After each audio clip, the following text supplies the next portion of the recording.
Bumper सीटों से जीत रही है।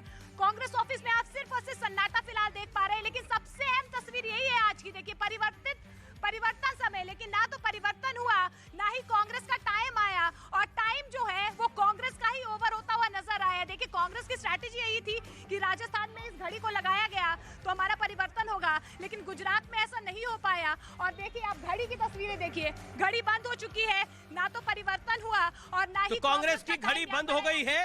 कांग्रेस की घड़ी बंद हो गई है और गुजरात में कांग्रेस 20 के नीचे पहुंच गई है और अब 15 के लिए स्ट्रगल कर रही है, 15-16 के बीच में।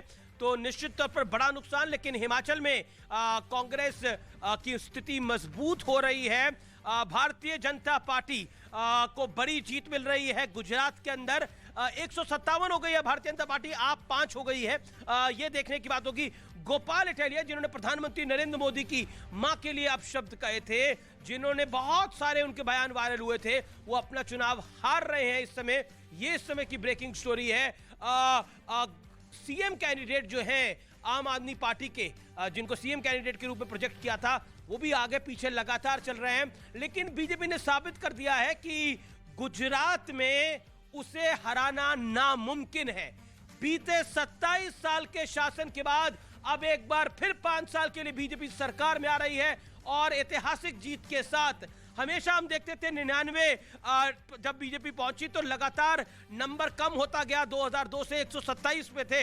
यानी भूपेंद्र ने नरेंद्र का रिकॉर्ड तोड़ा है। यानी नरेंद्र मोदी का रिकॉर्ड था 127 सीटों का, भूपेंद्र पटेल ने यह रिकॉर्ड तोड़ा है। लेकिन नरेंद्र मोदी प्रधानमंत्री हैं।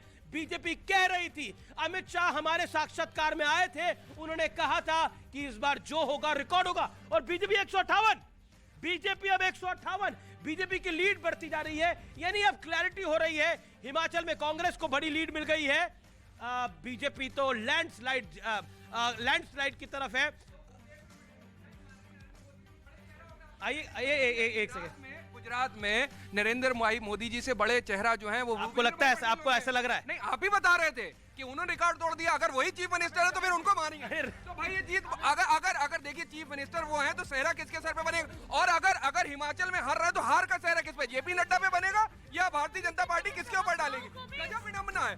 मतलब अगर देखिए, अगर भूपेंद्र पटेल के माथे अगर कीड़ बंधना है तो इसमें नरेंद्र मोदी को कहीं कोई इंकार नहीं होगा, क्योंकि वो पार्टी जो है वो हमेशा खुद आगे बढ़ाते हैं। ये नहीं होता कि अगर जीत है तो राहुल गांधी की जीत, सोनिया गांधी की जीत, और हार है तो किसी और की। ऐसा नहीं होता, वहां पर सामने से। मतलब बीजेपी 160 टच करने वाली है और आप लोग नरेंद्र और भूपेंद्र में उलझे पड़े हैं। आप नहीं, कोई उलझ नहीं रहा है।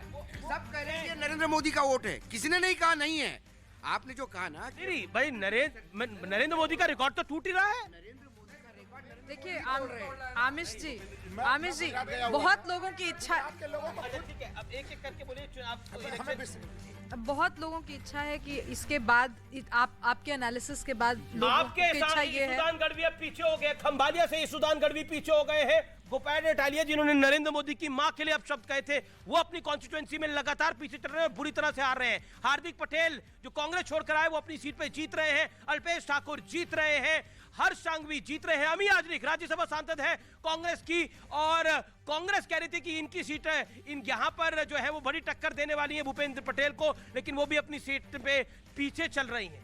यही बात है, मुझे लगता है आमिश जी, कि जो नेता विपक्ष में लड़ रहे थे, जैसे अल्पेश ठाकुर जी कुछ दिनों पहले तो भाजपा से अलग ही होकर के लड़ रहे थे, उनको भी भाजपा अपने यहाँ लेकर के आती है और उनको आगे बढ़ावा देती है और आज वो सीट जीत रहे हैं। जी।